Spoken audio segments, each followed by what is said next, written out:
Want to know the latest in soccer? Then listen to the Golden State Media Concepts Soccer Podcast. From MLS, the World Cup, and the Premier League, we've got you covered. The latest updates, the hottest matches, and news on the league's top players. It's the Golden State Media Concepts Soccer Podcast. David Beckham scores the goal to take England all the way to the World Cup finals. Listen now.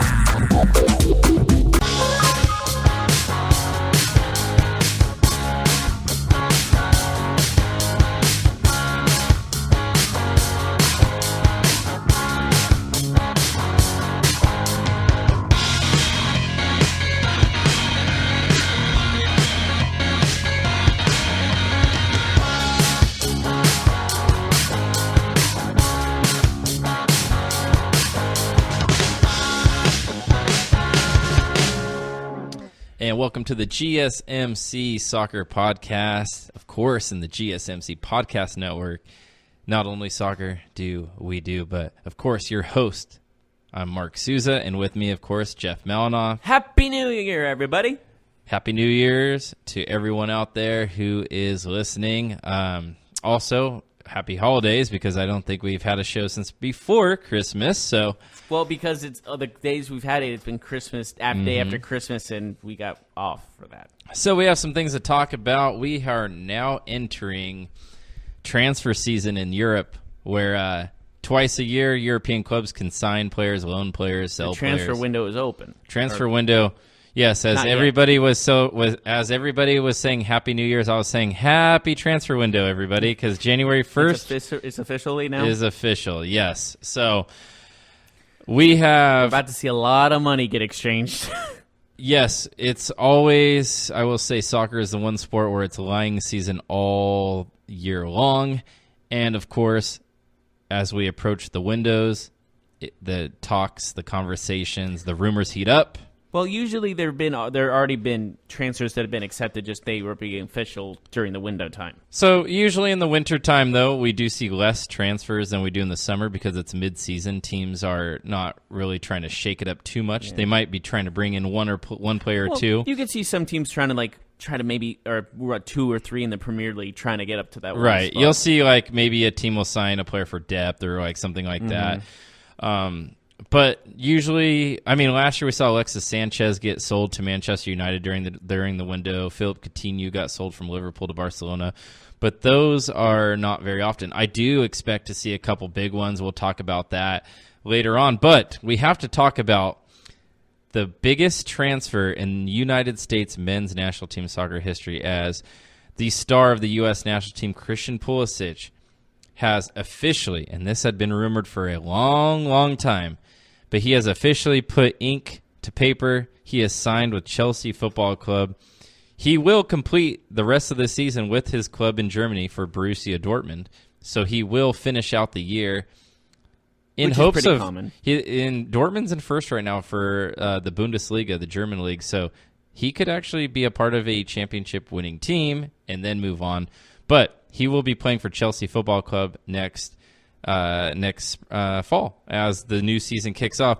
For a record, 73 million American dollars is what it translates to. It is one of the top 10 most expensive one of the top 10 most expensive transfer deals in English Premier League history. I'm not sure what his contract will look like. He will obviously be getting a raise, but I'm not sure how much he'll get paid compared to some of his counterparts. Can Chelsea recall him, though, to their team during this time? So a lot of times when a player is loaned out, you can recall them, and you have to pay a fee. You have to pay Do we know his fee? Like a late fee, something like that. But I do not believe they will recall him. Well, I would be shocked. Granted, they do have 43 points compared to Liverpool's 54 points, so it's what Christian Pulisic would not play for them this year. Yeah, I'm just trying to read off if they wanted to maybe do it to win games and win the Premier League. I don't think they can. Yeah, I don't know what his contract. It might be written in his contract that they cannot for whatever reason recall him from his loan because he's still playing with Dortmund, but now he's officially a Chelsea player playing on loan to Dortmund instead of a Dortmund player. But I guess with that comes with like certain things. It honestly, it's something that it's just we probably don't know at all. Contractual stuff. Like Dortmund might have said, well, because a lot of times they don't sell them in the winter because a team like Dortmund is trying to win their league. Like they're not trying to sell one of their better players. Well, it was obviously a sell they could not refuse. So it might be something where it's like, okay, we'll sell you and we agree, but he has to finish out the season with us. Okay, fine, we'll take that. So, but you bring up a very good question, and that was kind of where I was going with this. Is if he will play when he does actually get the Chelsea shirt on. Will he play on the team? Will he start? Will he come off the bench? As it stands right now, a guy named Eden Hazard plays the same position as him. He's one of the top 5 players in the world. Yeah, I was about to say, like, that's the best player on their team by far. Yes. And then you look at the other wing position, and you got Willian, the Brazilian player, and you have Pedro, the Spanish player. Both players are starters on their countries, and those are really good soccer countries. So will he be able to replace these men? Now, do you put him maybe like a left mid? Well, Chelsea will play a 4-3-3, so they're 2 wingers. They don't have, they either have wingers or mids. They could mix it up, I guess. They won't because their coach, that's like the style of play that he. Is he stubborn about it type of thing? He just plays a 4-3-3. Like that's just they brought him in, and I'm just trying to come up with ideas. Maybe they would. The bigger question though is But would you waste that talent on this bench? Well, Pulisic is still a player that's growing. He's not one of the best 100 players in the world right now. But he can be in the future. Oh, yeah. He's only 20 years old. Yeah. He's only 20, and he's probably the best talented American player of all time, like, at this point. That's pretty impressive. He still has a career to have. We don't know if he'll have as good of a career as Landon Donovan or Clint Dempsey, but he is more talented at this age than both of those players, 100%. He is the largest transfer in American soccer history, and that is adjusted for inflation. So it's not just like, okay, well, he was bought this year, not 10 years ago. Or inflation, yeah. So, but as we know about the transfer window and rumors and all this and that, Eden Hazard, it is said that there's a deal in place that he will be sold to Real Madrid in the summer for $175 million. U.S.? Yes, I think U.S. If at least, I would probably say maybe 200 plus U.S. So there is that rumor, and he has kind of mentioned that he would like a move to Real Madrid. I mean, Real Madrid, let's be honest, it's kind of like the peak. If you go to Real Madrid, you are guaranteed that you are going to be rich. I mean, they're already very, very wealthy, but you can expect the highest contract that you've ever had. Yeah. You can expect the luxuries of playing for Real Madrid, and of course it's like playing for the LA Lakers. Yeah, Real Madrid is just a brand name. Yeah. Chelsea's a big name too, don't get me wrong, but I mean, we are talking about Real Madrid. They just are one of 2 to 3 most notable clubs in the entire world, and that's that. So if Hazard goes there, then there is a spot for Pulisic to possibly wiggle his way into the starting lineup. Also, Willian from Brazil is said to possibly being on his way out. The one thing, there's 2 things to look at here. One is that Chelsea doesn't usually play their young, talented players. They like to have a veteran squad, and it does. The naysayers will say that's stupid for Pulisic to go there because he won't play. They will play players who are more seasoned than him at this point. Like 25 or older type stuff? Right. On the flip side of that, Chelsea is an aging club that needs an invigoration of youthful talent. It's better to pull the trigger now than when your team's in the gutter. One of the players that could be standing in his way, though, to start is Callum Hudson-Odoi, and he is a young English starlet that's like 18 years old, and I'm pretty sure he will be one of the best English players and a mainstay of their national team in maybe a year or two. Some people are even critical of Chelsea for not playing him more. He's been playing a little bit here and there lately, but some people are like, man, we need to play him. We know he's young, but he is super talented. But the thing is with that, you don't want to overplay a young kid because what if, like, worst comes to worst, he gets injured and now he can't be the same player and potential that he used to have. Just wait.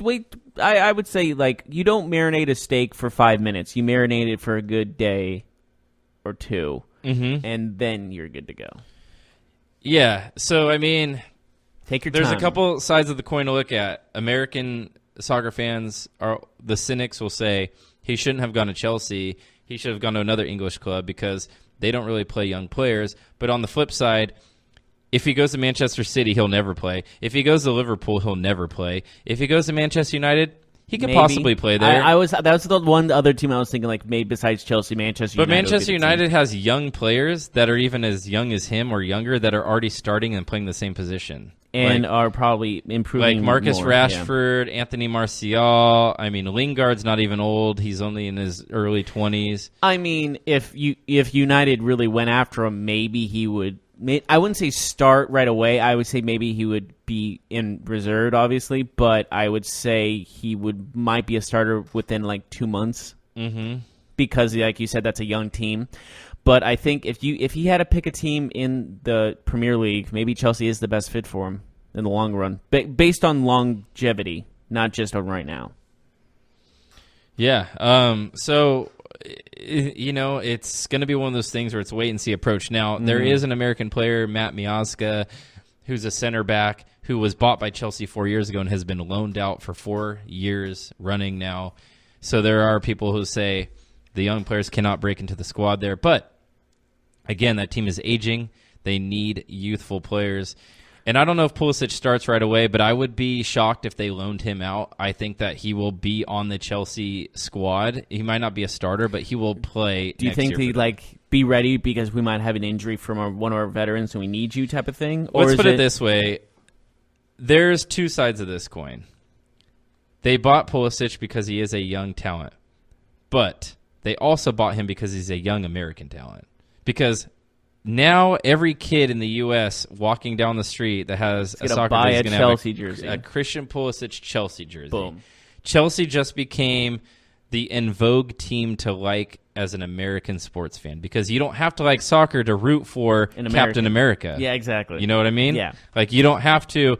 It's just it's kind of hard to say other sports because usually the U.S. has the best league of that sport. yeah. Like NBA is the best basketball league. Yeah. NFL is the only football league, but best either way. Not entirely. There's still like arena football leagues and stuff. Right, but they're I know all what you're American, getting. right? Absolutely, They're all in the U.S. It's called American football. So Hockey. National Hockey League. Yes, there's great Russian players. There's great European players, but they all play in the U.S. pretty much. True.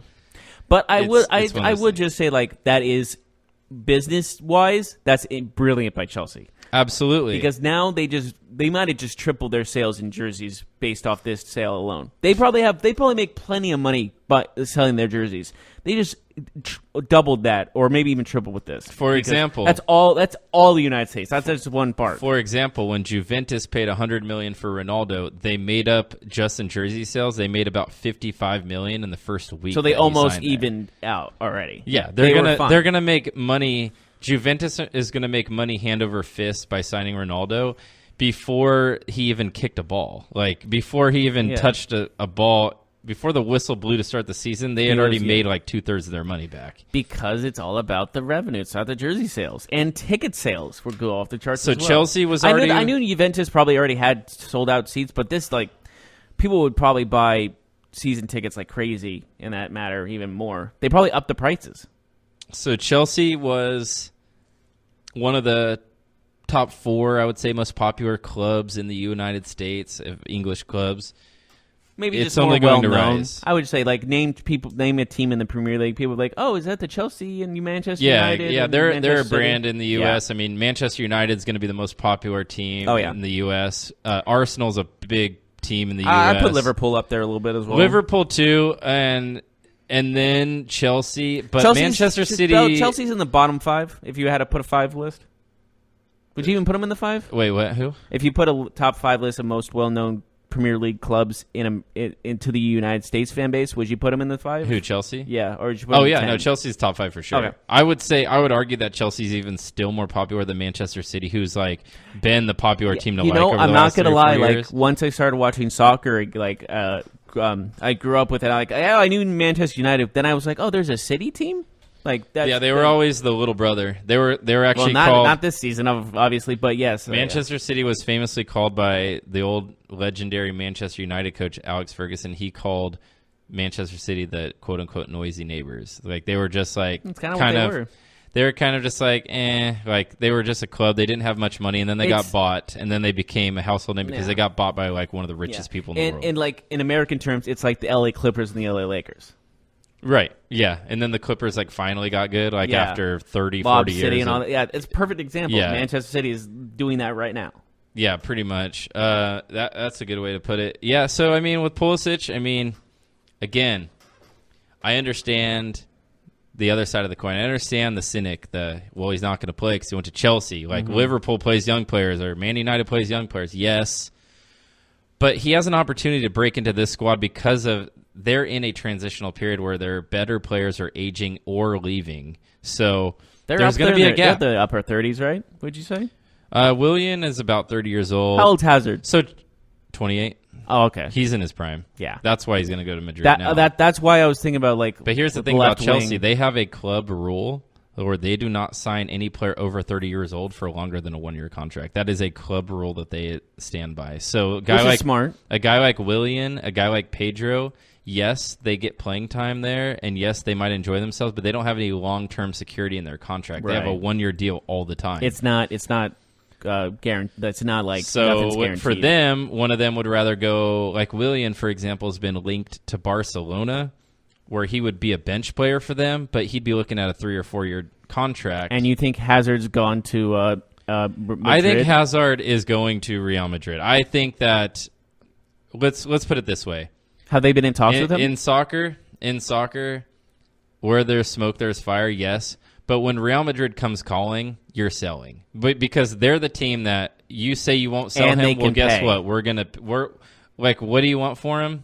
Okay, we'll give you $2 million more than that just to do it today. You know, yeah, 150 million, sure, 152 million, seal it, because they have that revenue. Let's put it this way: if Hazard wants to go, he will go, and I think he'll go. And that might be the best in the long run for the American fan base.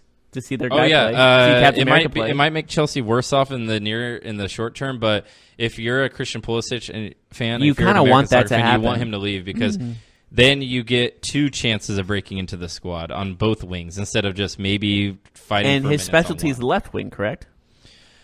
Yeah, I mean, would he you plays say left he's more or right. In modern soccer, you have your right-footed players play on the left wing and your left-footed players play on the right wing because you want them to cut back onto their strong foot in a shooting position. But you don't necessarily have to play that way. Plus, not every team has a left-footed winger because left-footed players are not like there's not 50 million. I'm actually left-footed. I am as well, believe it or not. But a lot of times teams might not even have a good enough left-footed player to play on the wing where they just have 2 right-footed players. Yeah. Well, and in terms of Chelsea, right now, it's just based on population in the world. Willian, Hazard, and Pedro are all right-footed players, so they don't have a left-footed winger. Yeah, but it's more along the lines of like just talent rather than worry about the foot. Oh yeah, absolutely. In a perfect world, if you could pick and choose, you'd have Messi on the right with his left foot and Ronaldo on the left with his right foot. Like that's just in a perfect world.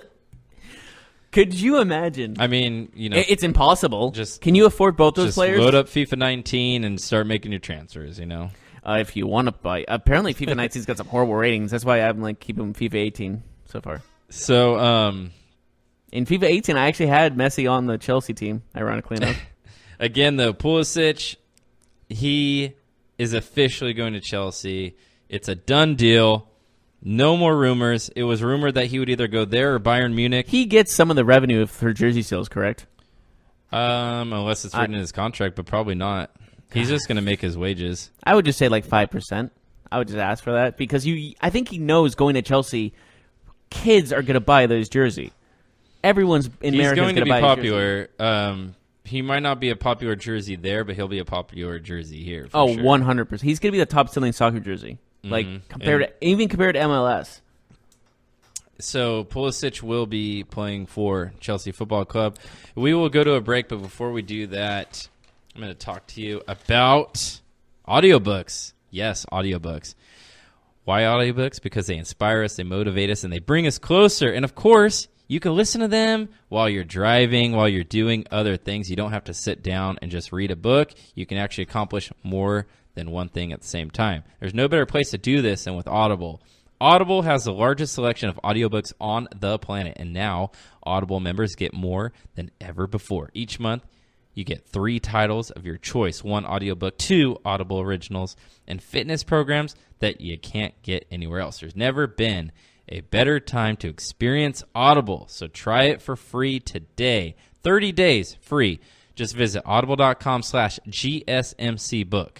Or you can just get your cell phone out and text the code GSMCbook to 500-500. Again, 30 days for free. Do it now. We'll see you soon.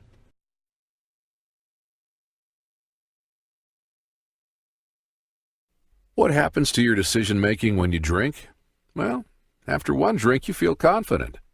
A few more, and calling your ex at 1 a.m. seems like a great idea. And you're pretty sure the secret to a great taco is 4-day-old macaroni. The bottom line, drunk you doesn't make great decisions. So you're risking a DUI or worse if you count on him to get you home. Plan before you party. Get home safe. Brought to you by Washington Target Syrup.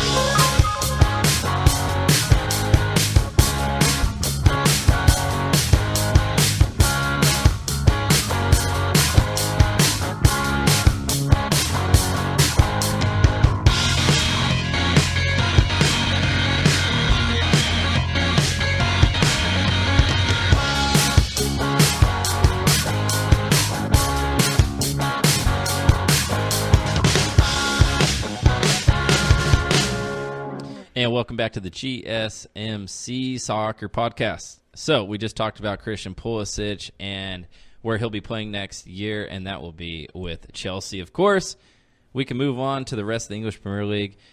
Movers and shakers. We still have Liverpool on top with 54 points. They now have a 6-point lead over Tottenham Hotspur, who is in second. Also, Manchester City, 7 points behind Liverpool, but we need to talk about it because it is the game of the week, and what a way to ring in the new year with a matchup between Liverpool and Manchester City. That game will happen tomorrow. It is Thursday, the only game on Thursday. Of course, you can understand why the English Premier League would have that on a standalone day, and of course, it's because these two teams, they were both the favorites to win the league this year. I think City was the odds-on favorite, but Liverpool was not far behind. They both were popular picks. But it's Liverpool who surprisingly have a 7-point lead over their Manchester rivals. And it's a big game, Jeff. We have to be honest. If Liverpool wins this game, they will be 10 points better than Manchester City with about 17 games to play, which there's still a lot of games, but 10 points is also a big lead. You got to have a big collapse in order to lose. 10 points is a big lead. Again, Liverpool comes into this game, again, up 7 points now. The last time these two teams met was October 7th, and it was such a dull game. 0-0. Very unlike these two teams. It's not often that both teams go in a game without scoring, and especially both teams not scoring. That was weird. It seemed like both teams were a little bit hesitant to try and press each other or push each other. It seemed very friendly, right? A little too friendly. And I think this time around is going to be different, especially because Liverpool knows that City needs this win more than they do. Right. So I think we'll see a different Manchester City come out. Now, it's been all nice and cute the last couple days. Pep Guardiola, the coach of Manchester City, said that Jurgen Klopp is the best coach in the world, and Jurgen Klopp said that Manchester City is still the best team in the world, and they're all, you know. Should we get his lips off the dude's bum? They're both doing it, right? They're both. Oh, just kiss already. I want to see one coach over here, one of these managers say, you know what? We're the best team. We're going to prove it. I think that would be fun. Clearly, these men are not UFC fighters. Is basically where I'm going with this. They're not selling the fight. All right, sell the fight. There are no Conor McGregor, of course. I guess you don't need to sell the fight when you have these two clubs and this collection of players on the same field. This time will be played at the Etihad Stadium, of course, in Manchester. And I will reiterate, tomorrow's match between City and Liverpool is a big, big game. If City, even if they draw, I think their chances of winning the league will take a big hit. If they lose, I think they might forget about it altogether, to be quite honest with you. We will see what happens, though. As another thing that happens in English soccer, not just English soccer, but most of these leagues in Europe, when the temperatures start to drop, they also play more games. We're seeing a lot of games being played on the weekend and midweek, whereas you're not seeing schedules with just one game a week anymore. It's one game Saturday, one game Wednesday, one game Sunday, one game Thursday, things like that. So we'll see what kind of lineup rotation there is. Liverpool has just been on fire. I mean, did someone put them out? Are they okay? No, I don't think they're okay. Oh, that's a tragedy. They have won. They haven't lost all season. Their last, let's see. When's the last time there was... Their last 4 games, they've won by at least 2 goals. They've won 3-1, 2-0, 4-0, 5-1. What's their goal differential? Their goal differential is a plus 40, and Manchester City is a plus 38. Manchester City actually has more goals scored, but they have more goals given up. Liverpool has 8 goals given up. 8. This entire season. Second best is Chelsea and Man City at 16. So they are literally 2 times better at... Their goalie is 2 times better than everyone else's. Just or defense defending, in general. yeah. A lot of the credit has to go to Virgil van Dijk, the center back from Holland. He has been an exceptional player for Liverpool, one of the greatest transfers that they've had. Last year, in fact, they got him, and it was a little controversial. A lot of people said, why would we pay so much for a defender? But he has lived up to it, and I credit him big time. They have had other players, of course. Signing goalkeeper Alisson, the Brazilian from Roma, another big signing, but I have to say first and foremost, it's been Virgil van Dijk. It's been the back line. Yes, Alisson has made some good saves. He has proved his worth, but he's also not facing too much because that defensive line has been stout as anybody. You could even argue that Virgil van Dijk is the best center back in the world right now, whereas before some people might have raised eyebrows at that, and still say what? Still, some people will raise eyebrows at that. I know somebody's probably listening saying, well, what about Sergio Ramos? What about Chiellini and for Juventus? Those guys are great, but Virgil van Dijk is a lot younger, and I feel at his form right now, he is the best center back in the world. Does it mean that he is the best center back? I don't know, but at this moment in time, he definitely is, and I see his best days ahead of him rather than behind him like the other 2 previously mentioned. So, moving on, though, Manchester City recently, they've been winning games, but you're kind of seeing a chink in the armor a little bit with them. Their form... Ooh, I like that. Chink in the armor. Yeah, their form isn't the best. Even with their recent wins, I feel like there was like a sense of invincibility with them where now it's almost like they're struggling to find it. Now, they lost to Crystal Palace and Leicester City.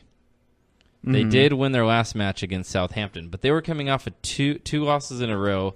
They haven't kept a clean sheet in quite some time. They're giving up goals every single game, it seems like. And that's the problem with them. Yes, they can score, but if they don't keep people from scoring against them, it's hard to come back. They gave up 3 goals to Crystal Palace.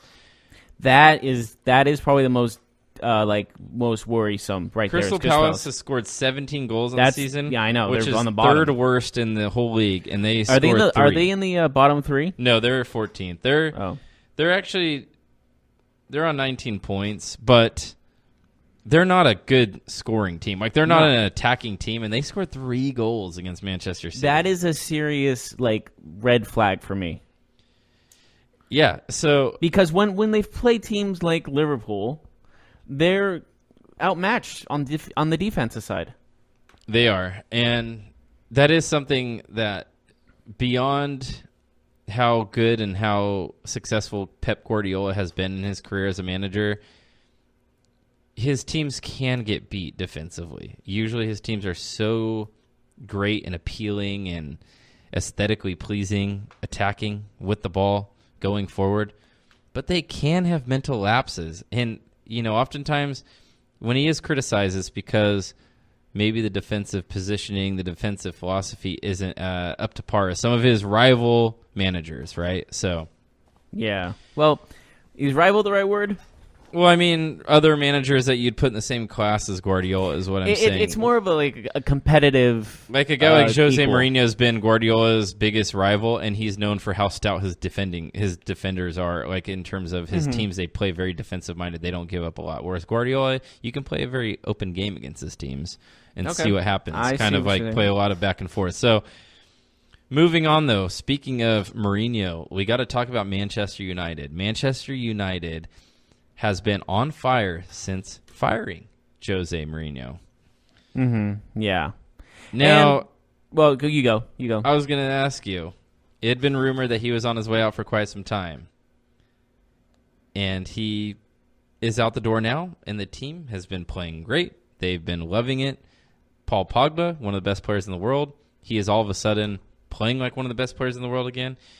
Do you think that firing Mourinho was exactly the thing they needed, or do you think that this is kind of just some short-term success and maybe some of their fatal flaws will start to come back to the surface?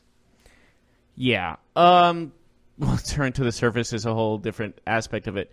But I would just say that their careers are just meant to be against each other, no? Well, I'm just talking about Mourinho. Oh, just Mourinho? I'm sorry. I'm saying since Manchester United fired him, they've been on a roll. So they lost to Liverpool in his last game. He was fired. Then since then, they've won 5-1. It's always like they've won 3-1 and 4-1. It's always sometimes a change in scenery is all you need to really show. Like, just I know it's a big thing firing him and all, like, but the littlest changes can be the biggest rewards. You know what I mean? Mm-hmm. That aspect. And I like sometimes the harshest decisions lead to goodness. Goodness, that's not a word. Is goodness a word? I have no idea. Well, goodness? Yeah, goodness. Okay, well, sometimes I won't say tragedy, but disappointment would lead to achievement, and that's what's happening. Yeah, so I think we'll see. I think we'll see this continue with Manchester United. It was fortunate for them that they had pretty decent fixtures in a row, but they can keep this going. Paul Pogba, it kind of leads me to a question about him, though, because he was out of favor with the manager. The manager and him did not get along. It was obvious that he wasn't having fun playing for Manchester United when Mourinho was there.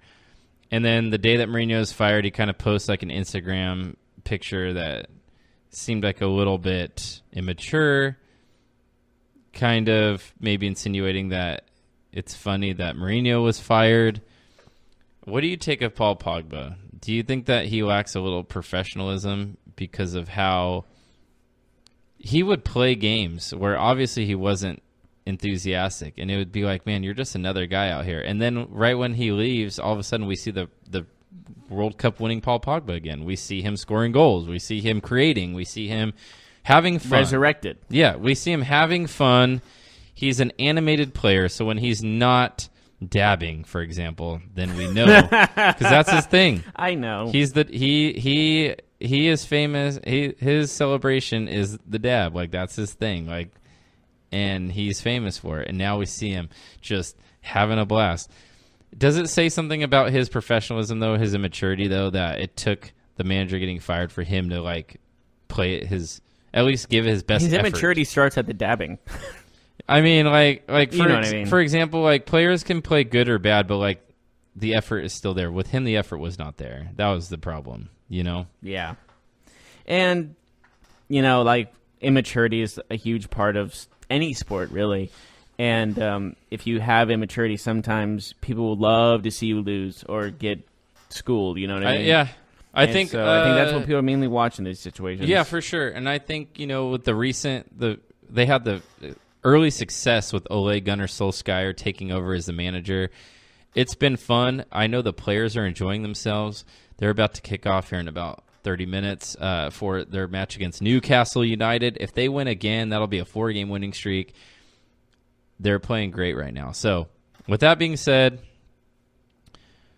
everything's going well for Manchester United. And right now, we've seen Manchester City have a little bit of bumpy road, I guess you could say. Some chinks in the armor, right? So maybe like that Manchester, saying, don't you, chinks in the armor. Maybe Manchester's turning red again. We will see. However, one team that we need to talk about. Nice pro evolution soccer reference.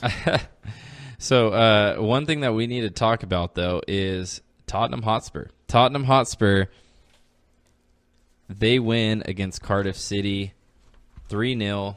All 3 goals coming in the first 25 minutes. They just kept it coming. It was just a wave, just a wave. But Tottenham was coming off a loss in that game. They had lost to Wolves, surprisingly, 3-1. That was a big upset, and I think they were coming in this game saying, we got to prove that we're still top team. They got back on track with that win. They are now in second. Again, if Manchester City ties or wins today, or tomorrow, then Tottenham will fall to third. But still, Tottenham at 48 points. 5 points better than Chelsea. They'll at least be in third at worst by the end of the week. It's one of those games where when a team's mad and the other team's the other team's screwed. Yeah, they came out firing. They for came sure. out pissed, and they were a better team than Cardiff, and they showed it early. They got the lead and they didn't stop. They scored the second goal, they scored the third goal, and then that was it. That's all they needed. All they needed was to prove that that the Wolves' loss to them was a fluke, and they proved it against Cardiff for sure. And it's just especially when you score 3 goals in the first 25 minutes, and then you're like, that they could have scored more. Obviously, it could have gotten ugly. I think so. Yesterday, also we had Arsenal dominate Fulham again. Arsenal, they came out strong. They were up 2 goals. They give up a goal, but 2 quick goals right after they get scored on to really put the nail in the coffin. Arsenal's back on track. The English Premier League is just hot right now. Yes, it's always the best league, but man, is it good right now. With Manchester United being good, with Arsenal getting back on track, there's Leicester's a lot of competition. Winning games. Leicester City's winning games. Wolves are in the top 8. They're on pace for their best season ever. There are some good teams. Everton and West Ham United are good soccer teams, and they're 10th and 11th respectively. That is insane to me because those teams spend massive amounts of money. I mean, Everton, they got Richarlison, they got Andre Gomes, they got Yerry Mina, they have Lucas Digne, they got all types of high-priced, high-quality players. West Ham United, of course, Chicharito's there, but Felipe Anderson was a big off-season signing for them, transfer in the summer. They have Arnautovic. They have just so much talent. I mean, you have Issa Diop as their center back. Fabianski is their keeper. These teams are just loaded, and it's so hard to be good in this league. So going back to Christian... Well, it's called the Premier League for a reason. Going back to Christian Pulisic, it will be fun to see him play in a league where every single game is a big game. Well, really every single game is competitive and every game is you don't know who's going to win. I mean, we're seeing it all the time. The top teams can drop points all the time. We're seeing it all the time. Wolves just beat Tottenham. They've played tough against every top club, which honestly might have cost Tottenham the Premier League itself. I know. It'll be one of those games where they would look back if they lost by 2 or 3 points and say, "Well, we should have won that game." Yeah, but I know they're pretty behind Liverpool in general. But honestly, that win would have put them at 50 points. Tottenham, yeah, they'd be at 51 right now if they 51 had beat Wolves. Yeah, so they'd only be down by 3 instead of exactly. Yeah, and in this league, leads are hard to come back from. Like 3 Chelsea's only 11 points are 2 crucial differences. Chelsea's only 11 points out of Liverpool, and I'd say that they have a 1% chance of winning the league. Yeah. But 6 and points. There's a lot of games left. But between 3 points and 6 points is astronomical. Mm-hmm. Huge. Absolutely. Yeah, absolutely. And speaking of astronomical, you know what's been also astronomical is audiobooks. Audiobooks motivate us, brings us closer together, and inspire us. There's no better place to listen to Audible. Audible has the largest selection of audiobooks on the planet, and now Audible members get more than ever before. Each month they get 3 titles of their choice. 1 audiobook, 2 Audible originals, and fitness programs they can't get anywhere else. There's never been a better time to experience Audible. Try it free for 30 days by visiting audible.com/GSMCbook or by texting the code GSMCbook to 500-500. Remember, if you want to get this 30-day free trial for Audible, great deals, just go to audible.com/GSMCbook or by texting the code GSMC book to 500500.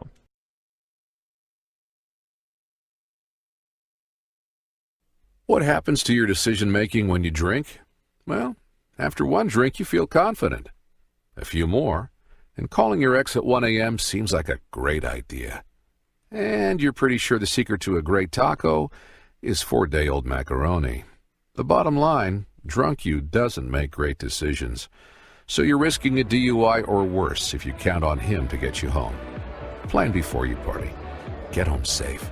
Brought to you by Washington Target Zero.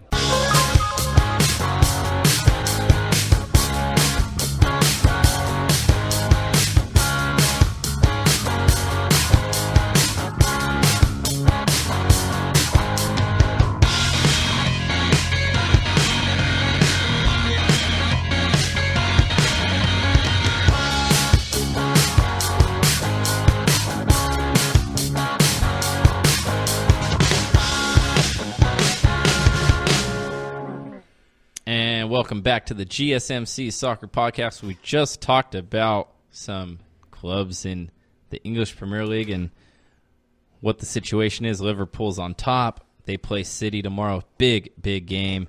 Manchester United's been on fire since they fired Jose Mourinho. I see what you did there. And now I want to talk about Tottenham Hotspur because we just talked about them a little bit, but Manchester United, Tottenham, this Sunday. That is a huge, massive game. If Manchester United wins that game, if Manchester United wins that game, their confidence, their excitement over their new manager, over the current crop of players will be astronomical. And Tottenham, yes, they just rebounded against Wolves. They beat Cardiff City to get back on track. But, man, that would be another loss that would hurt their chances to win the league. You're saying it's this Sunday?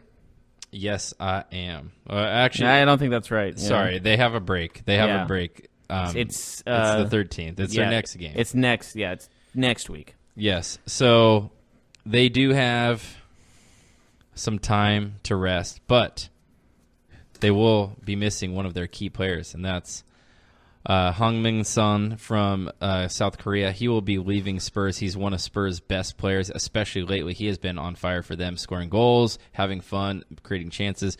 He will be returning to South Korea for the Asian Games, the Asian Cup, and he has to fulfill that duty. That's one thing about playing a player from South Korea is that they're obligated to play in these tournaments. He will miss 3 games in a row for Tottenham at least. Which is tough. Huge, especially at the end of the season when they're already not a deep team. Tottenham has been struggling lately because they're not a deep team. If they have an injury or two, they really feel it. That club is not deep like City. They're not deep like even Man United. They're not deep even like Arsenal.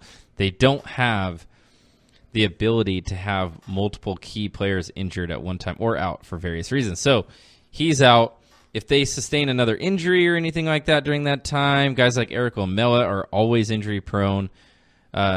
You could see Tottenham being in a tough position. So it's really something to keep an eye on if we're being completely honest. Yeah.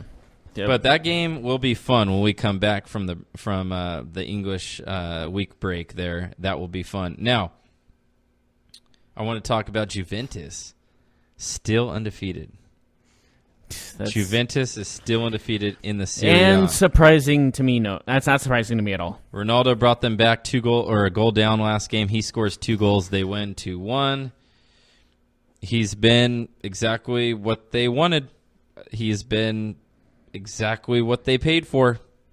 And I know that they've won the league 7 years in a row. So winning another league title. This is just not fair now.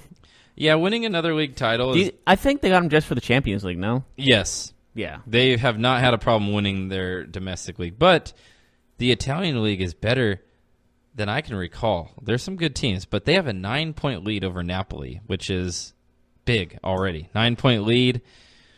They haven't lost. They're 19 games in. They've won 17. They've tied 2. Napoli has won 14, tied 2, but they've lost 3 games. Has he been... can we say now that he was exactly what they needed? Like that, can we justify them buying him, or do we need to wait until they win something in the Champions League? I I don't think they need to win anything in the Champions League. I think he already has proven that he's worth. What if they lose in the price. round of 16 though? They play Atletico Madrid, which is a very good team, a team that knows Ronaldo very well. It all depends on how he plays.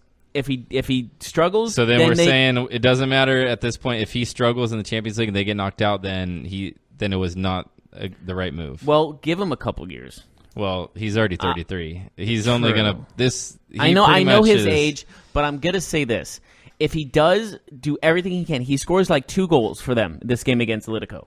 Yes. Then he was worth it. Then he was like, that's not his fault. Right. Like they could lose the game, but he could play well. And exactly then my be worth point. it. Yeah. I get it. He could do everything he can to help that team What if win. he doesn't score and he's not really effective? Like you don't have to score to be effective, but like let's say he's kind of irrelevant on the field. He doesn't make much of an impact, and they lose. Then we'll see the criticism probably. Oh, absolutely. He needs to show up for this game. He's a big game player, that's for sure. We still have time before that. I think the second round of the Champions League kicks off in mid-February, if I recall correctly. But it's definitely Hopefully after the nothing transfer happens, window. knock on wood, by the time that happens. Also, Aaron Ramsey, who is an Arsenal player, he's being linked to Juventus as a possible transfer, but not until the summer. How much do you think they can get for Well, him? he would actually be free Oh. because he's out of contract. That's right. Free transfer, yeah. So he's being linked. That's a pretty good free transfer. Yeah, Aaron Ramsey is being linked with a lot of clubs right now because he's free. He's the when hottest you're- commodity. All you have to do is pay his contract and get him to. You don't have to agree with the team. You can negotiate directly with the player, which is nice. Right, and that's because the thing is with the transfer window is like talking with the team, you pay so much just to even talk to the guy. Yeah, just when you bought like Christian Pulisic was just bought for $73 million, and Aaron Ramsey could probably get sold if he wasn't a free transfer for like $30 to $40 million, And then that you don't even guarantee he's going to be on your team. You have to give him a salary and everything. Well, I mean, you only pay the money when you sign the player. You don't. It's not like. Right. You don't pay the player and then he says no. I'm just saying, still, like you can don't. do all these, or you could do all these talks with the team and not even be able to sign exactly. them at the end. With Ramsey, you get to negotiate directly. So So transfer season, that's- man. yeah. Transfer season is crazy.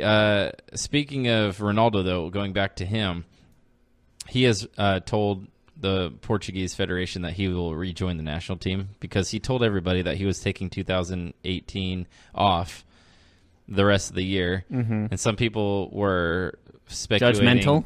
They were freaking out, just saying like, "Oh, he's done with the national team." But he said, "No, I'm not playing for the rest of this calendar year, but I'll be back in 2019." And he just informed the federation, "I'm ready to come back at your selection, at your disposal. So, if you want me to play, call me up. I'm there." So, Because I don't think he's going to be there for the next World Cup. I think he will be, but Not it will as- be. Say that's another 4 years, correct? So he'll be 37. That's old. That is very old. Especially he's going to be what? He's left wing? He's a center forward nowadays Center forward? because he doesn't have the same endurance or speed as he once had. So he Right. plays. So what The would older he he's be gotten, for the 4 closer he's years gotten to from the now? goal. He'll be 37. Probably he's just center forward or just striker. I mean, that national team has a lot of young talent. Do you think he'll even start? The thing is, though, about the Portuguese national team is that their thorn in their side has always been center forward. Like, they produce, over their history, they've produced so many awesome midfielders. And then, like, if they do have a weak link, it's their center forward position. So he could be there in 4 years as their starting center forward. I mean, yes, they have a lot of young talent, but 37 again, though, man. but again, a lot of their young talent is midfielders. Again, Right. like that's just kind of their thing. Like it's just they produce all these creative wingers and attacking midfielders, but they've had some underwhelming central strikers in the past, and he is in the right position to be an older player and still be in the squad. I did want to talk about his National League friend, his buddy Pepe. Pepe is said to be... Still my favorite name. He is a free agent right now because, and I'll tell you why, this is actually pretty interesting. He played for a Turkish club, Besiktas, who is a Champions League caliber club. They don't have any money, and they have released Pepe from his contract, letting him go as a free agent because he is their highest paid player, and he's agreed to walk away as well. he might be joining Wolves. It sounds like they have a deal in place that he will be coming to the English Premier League. Would you like to see Pepe in the English Premier League? Well, I wouldn't mind it at all. Some other teams might be interested too. I've heard talks of Arsenal, but Wolves would be a natural place for him because the head coach, Nuno Espirito Santo, Portuguese, they have 7 Portuguese players that regularly play. I mean, it would make sense. It will be interesting though. If he probably get the most money in the Premier League than any other league, probably. Yeah, he'll get paid. He'll get paid. Honestly, do you think? But he you know cares what he did? league He he'll be actually in? paid the wages of some people for his Turkish club because the team couldn't pay their employees, and he out of That's his own pocket pretty paid impressive. That's paid pretty people, great. not just players, but like secretaries, like That is people who work in the cafeteria. Like he paid the wages of people who just work for that the is club. a serious character move that you can't help but So for a appreciate. guy who's known as being a hothead and like some people would question his character, that was pretty cool. I don't know any other person that would do that. And they That said would even look at the cafeteria person and they in the said eye. like, hey, can we release you without paying you like a fee to get rid of you because we don't have any money and you make the most on the team? And he said that's fine. He said I'll Do you think I'm okay with so? that. He wasn't insulted by the fact they had to release him. No, he understood the problems. But with the now, club. like, that sucks for the other people because can those people still make well, wages? they don't have to pay him now, so maybe they have money to pay everybody else. I hope so. Yeah, Besiktas is in financial problems, but usually teams will figure it out. But anyways, I think that's it we have for today. All right. Thank you so much for joining us, everybody. Tune us in next Wednesday for soccer. And also tune in for football, basketball, baseball, and Fantasy sports, football as fantasy football as well. And just as always, I'm Jeff Malinoff. That's Mark Souza. We'll see you next time. You've been listening to the Golden State Media Concepts Soccer Podcast, part of the Golden State Media Concepts Podcast Network. You can find this show and others like it at www.gsmcpodcast.com. Download our podcast on iTunes, Stitcher, SoundCloud, and Google Play. Just type in GSMC to find all the shows from the Golden State Media Concepts Podcast Network, from movies to music, from sports to entertainment, and even weird news. You can also follow us on Twitter and on Facebook. Thank you, and we hope you have enjoyed today's program.